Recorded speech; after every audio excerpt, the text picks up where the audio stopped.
শত শত বিল্ডিংয়ে আগুন ধরে গেছে, ক্লাস 6, 7, 8।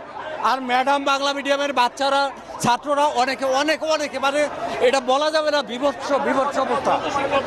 হ্যাঁ, আমরা এখনো হিসাব জানি না, আমরা বিভিন্ন দিক বিভিন্ন নিয়ে যাচ্ছি। হ্যাঁ, আমরা তো বলতে পারবো না, আমাদের বিল্ডিংটা অনেক দূরে, ওটা ছিল অনেকে।